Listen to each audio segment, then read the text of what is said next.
ନବବର୍ଷ ବହୁତ ବହୁତ ଶୁଭେଚ୍ଛା ଓ ଶୁଭକାମନା। ତ ସମସ୍ତଙ୍କୁ ଆମ ପରିବାର ତରଫରୁ ହ୍ୟାପି ନ୍ୟୁ ଇୟର୍।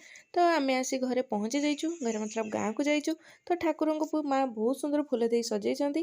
ତ ଠାକୁରଙ୍କ ପାଖରେ ମୁଣ୍ଡିଆ ମାରି ଆସି ସାରିବା ପରେ ତାପରେ ଆସିଥିଲୁ ଏଠି ଆମେ ଖାଇବା ପାଇଁକି। ତ ଖାଇବାରେ ଆଜି ସକାଳୁ ଚକୁଳି ଖାଇଥିଲୁ। ଚକୁଳି ଖାଇସାରିବା ପରେ ଦହି ପଖାଳ ଛୁଙ୍କ ହେଉଥିଲା। ଦହି ପଖାଳ ଛୁଙ୍କ ଏଟା ମୁଁ ତ କେବେ ବନେଇ ନଥିଲି, ଆଜି ଫାଷ୍ଟ ଟାଇମ୍ ଦେଖିଲି ଖୁଡ଼ି ବନଉଥିଲେ।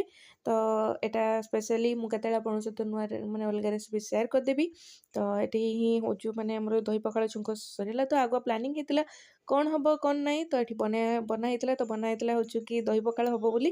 ତରକାରୀ ଏଠି ଫୁଲକୋବି କଷା ହେଇଯାଇଛି, ଶାଗ ଆଉ ଏଠି ବାଇଗଣ ଭଜା, ପାମ୍ପଡ଼, କଦଳୀ, କଲରା ଚିପ୍ସ। ତ ଏଠି ଛଙ୍କା ସରିଲାଣି, ପଖାଳ ବି ଛୁଙ୍କ ସରିଲାଣି। ତ ରେଡ଼ି ହେଇଗଲା। ତାପରେ ଏବେ ଖାଇବା ପାଇଁ ବସିବା। ଛୁଆମାନେ ସମସ୍ତେ ଖାଇସାରିଲେଣି। ତାପରେ ଆମେ ବସିଛୁ ଖାଇବା ପାଇଁକି। ଖାଇଛୁ ବି ଆମେ ଆଜି ବାହାରେ। ଆଉ ଘରେ କିଛି ଟିକେ କାମ ଥିଲା ତାକୁ ସାରି ଦେଇକି ଆସିଥିଲୁ। ତ ଆପଣ ତ ନୂଆବର୍ଷ ଏମିତି କଟିଲା, ଆପଣମାନଙ୍କର କେମିତି କଟିଲା?